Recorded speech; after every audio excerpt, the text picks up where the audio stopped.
अस्सलाम वालेकुम। हमने अपनी कल की प्लेइंग 11 डिसाइड कर ली है।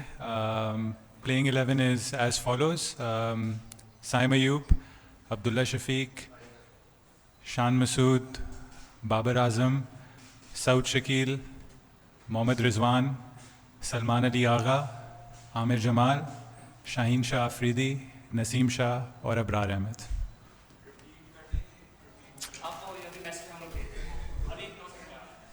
कर दूं? श्योर, कर देते हैं, चलें कर देते हैं। आई होप मुझे याद रहे। साइम अयूब, अब्दुल्ला शफीक, शान मसूद, बाबर आज़म, सऊद शकील, मोहम्मद रिजवान, सलमान अली आगा, आमिर जमाल, शाहीन शाह अफरीदी, नसीम शाह एंड अबरार अहमद।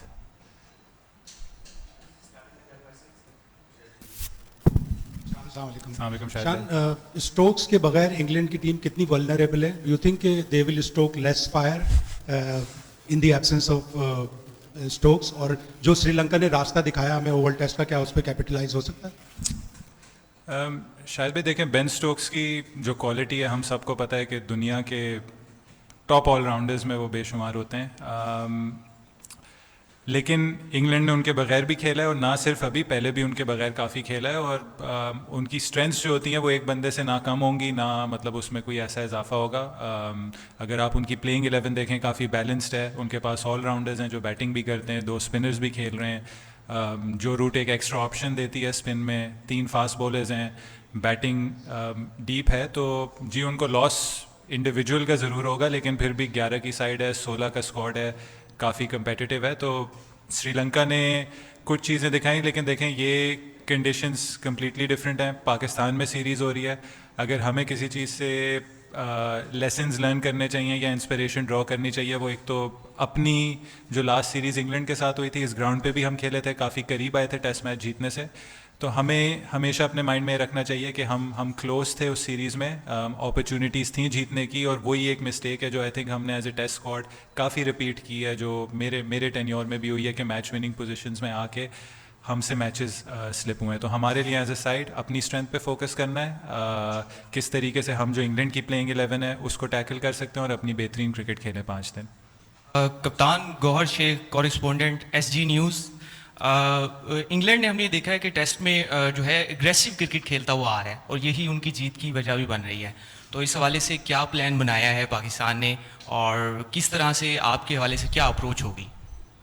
देखिए, हमें उनका स्टाइल पता है कि उन्होंने किस स्टाइल से क्रिकेट खेलनी है, but at the end of the day हम क्या कर सकते हैं उसको टैकल करने के लिए, हमारी क्या स्ट्रेंथ्स हैं। हमें लगता है कि हमने अपनी प्लेइंग 11 में भी एक क्लैरिटी रखी है, कंडीशंस देखते हुए, ऑपोजिशन देखते हुए। आज हमने इसलिए साइड अनाउंस की है क्योंकि हम अपने माइंड में क्लियर हैं कि ये एक बेस्ट 11 है, ये एक हमें बेस्ट बैलेंस मिलता है।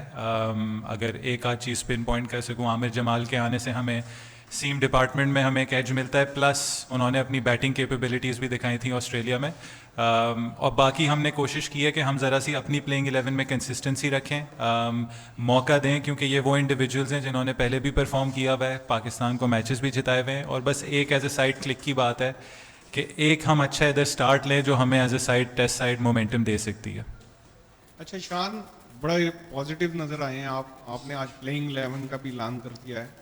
इसमें देखा जाए तो 8 बैट्समैन आपकी डेप्थ जा रही है, तो आप क्या समझते हैं कि जी, क्योंकि इंग्लैंड का भी इतना वो जो फास्ट बॉलिंग डिपार्टमेंट है उसमें बॉक्स के अलावा इतना एक्सपीरियंस नजर नहीं आ रहा बॉलर, तो आप क्या समझते हैं कि ज्यादा रन्स करके आप इंग्लैंड को दबाव में लाना चाहते हैं?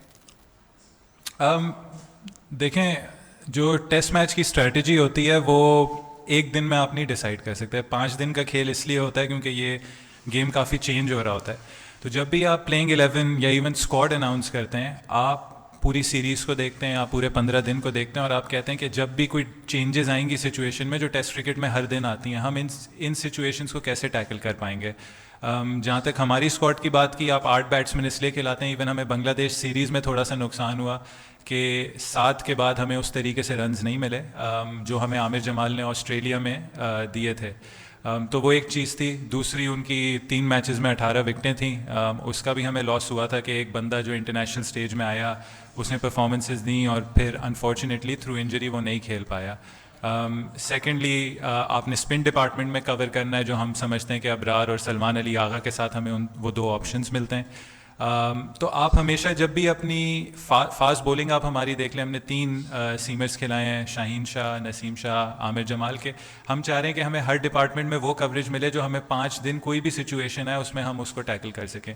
जहाँ तक आपने इंग्लैंड की बात की, जी इनएक्सपीरियंस ज़रूर होता है, इनएक्सपीरियंस हमारी टीम में भी है, बट उनके पास जो उनके दूसरे 2 सीमर्स हैं, गस एटकिंसन ने अभी इंटरनेशनल क्रिकेट स्टार्ट की है, उनका स्टार्ट बहुत अच्छा रहा है। ब्राइडन कार्स इंटरनेशनल क्रिकेट खेल चुके हैं इंग्लैंड के लिए, वाइट बॉल खेल चुके हैं, कंसिस्टेंट रेड बॉल बॉलर हैं उधर डरम के लिए। तो ये वो चीज़ें आप किसी को अंडर एस्टिमेट नहीं कर सकते, और जो चीज़ अननोन होती है उस पर आपको ज़रा वॉचफुली और केयरफुली और ज़्यादा आपने उसको एग्जामिन करना होता है, उसको उसके अगेंस्ट प्लान करना होता है, क्योंकि आपको आइडिया नहीं होता कि जब कोई नया बॉलर आता है उसकी क्या स्ट्रेंथ्स होती हैं, क्या वीकनेसेस होती हैं। तो हमारी कोशिश ये है कि जो भी ऑपोजिशन से प्लेयर उतरेगा उसको फुल रिस्पेक्ट दी जाएगी, उसके स्किल सेट को असेस करेंगे कि इन कंडीशंस में और ऑपोजिशन की स्ट्रेंथ और वीकनेस देखते हुए हम कैसे उनको टैकल कर सकें। शान, एक तरफ आपने 7 जो बैटर्स हैं उनको बरकरार रखा, हालांकि उनकी परफॉर्मेंस उस तरह की नहीं थी जिस तरह होनी चाहिए थी। दूसरी तरफ अगर हम देखते हैं तो फास्ट बॉलर्स का पूरा शोबा जो है वो तब्दील है। तो फास्ट बॉलर जितने आपको कोई उन्होंने क्रिकेट भी नहीं खेली लॉन्गर वर्जन के लिए, फिर भी वो वापस आते हैं बांग्लादेश के खिलाफ, तो क्या उनके ऊपर प्रेशर होगा या आपको एतमाद की वजह से आपने उनको रखा? सोहेल भाई, इसमें थोड़ा सा डिफरेंटली देखना होता है बैट्समैन को, स्पेशली फास्ट बॉलर्स को। बैट्समैन की ऑब्वियसली यही थिंकिंग है कि कंसिस्टेंसी रहे सिलेक्शन में, उनको मौके दें, और कुछ चीज़ें अच्छी भी हुई हैं बांग्लादेश सीरीज़ में। जो दोनों हम पहली इनिंग्स खेले हैं बांग्लादेश में, टॉस हार के, मौसम बारिश हुई थी दोनों पहले दिन, उन कंडीशंस में जाके हमारी जो बैटिंग थी उन्होंने जो पॉजिटिव चीज़ की थी, दोनों इनिंग्स में अच्छा स्कोर एक पुटअप किया था जो फर्स्ट इनिंग्स टोटल थे। जी, जहां हमने एज अ बैटिंग यूनिट गलती की वो सेकंड इनिंग्स में थी। सेकंड इनिंग्स में ऐसे कोलैप्सेस हुए कि जिसने हमें जो मैच हारने की सिचुएशन था उसमें हम अपने आप को एज अ बैटिंग यूनिट लिया। बॉलर्स को थोड़ा डिफरेंटली देखना होता है, कंसिडरिंग के बॉलर्स के वर्कलोड्स क्या हैं, आगे क्रिकेट क्या है। अगर आप देखें इस सीरीज़ के बाद भी शाहीन है, नसीम है, मे बी आमिर जमाल हैं, इनको मे बी शायद वाइट बॉल क्रिकेट भी ऑस्ट्रेलिया में जो वनडे 5-6 दिन बाद वो भी खेलना होगा। तो बॉलर्स की थोड़ी सी आप फास्ट बॉलर्स की थोड़ी सी आप उसमें रोटेशन लाते हैं, पॉलिसी में रोटेशन लाते हैं। स्पिनर्स पे आप फिर भी कंसिस्टेंट रह सकते हैं, जैसे अबरार लास्ट टेस्ट मैच खेला, हमें लगा कि उसी को ये टेस्ट मैच खेलना चाहिए। फास्ट बॉलर्स की बहुत सारी ऐसी चीज़ें होती हैं, इंजरीज होती हैं, वर्कलोड मैनेजमेंट होती है, जिसमें रोटेशन थोड़ी सी बेहतर होती है, और हमें लगा कि शाहीन और नसीम को एक थोड़ा सा ब्रेक मिला, बट ब्रेक भी ऐसा मिला जिसमें वो इन टच रहे अपनी स्किल के साथ, कि उन्होंने चैंपियंस कप खेला। आई थिंक शाहीन ने मैक्सिमम ओवर्स किए चैंपियंस कप में भी, तो बॉलिंग रिदम भी उसकी थोड़ी सी उसमें आई होगी। अब हमें लग रहा है कि हमें शाहीन शाह और नसीम शाह फ्रेश मिलें फ्रॉम द बांग्लादेश सीरीज़, के हम उनको ये सीरीज़ स्टार्ट करवाएं। हेलो शान भाई।